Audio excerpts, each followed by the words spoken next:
This video is to show you how I dismantled a Hehr front window assembly from a 1957 Westerner.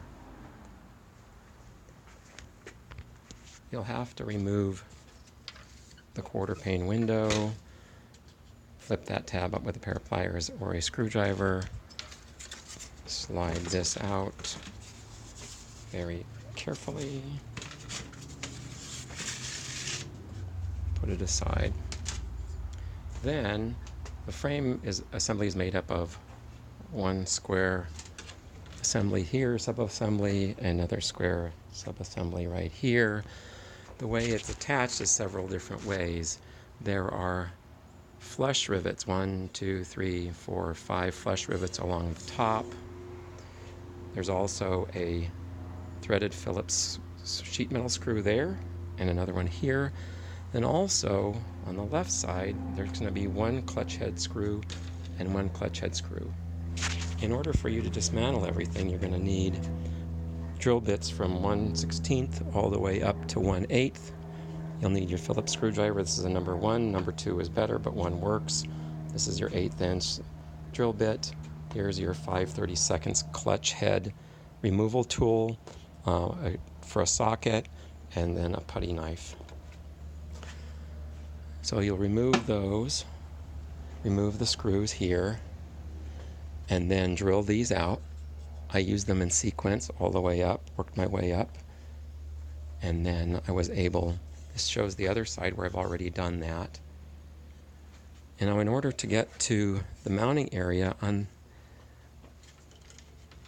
notice how the back frame gasket here on the top half goes straight down and then it's glued right there. This piece right here is actually glued to the aluminum right here, aluminum subframe. Right here, when they installed it, they cut this part off the back frame gasket and just glued it on here. This one goes vertically. Now if you look at the lower half, it's done a little bit differently. It's measured and cut, and then at a 45-degree angle here. There's a strip here. This actually fits underneath.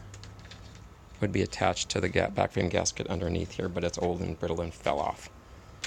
And then here's another 45-degree angle right here. Remove all of those. Here's the evidence, the hole from the Phillips screw, like on the other side. Do that. Remove those two. You've got your clutch head screw right there, and one right there.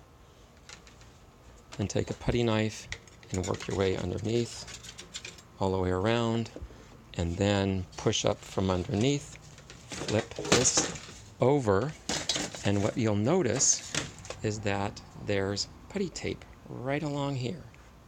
So when this seals like this,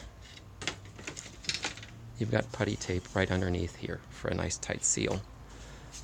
Now in order to remove the screen, you'll have to drill out the rivets here and here and here, pull this off, and then this screen comes off. You just pry it out with a screwdriver and a pair of pliers and reset and repeat the process to reinstall.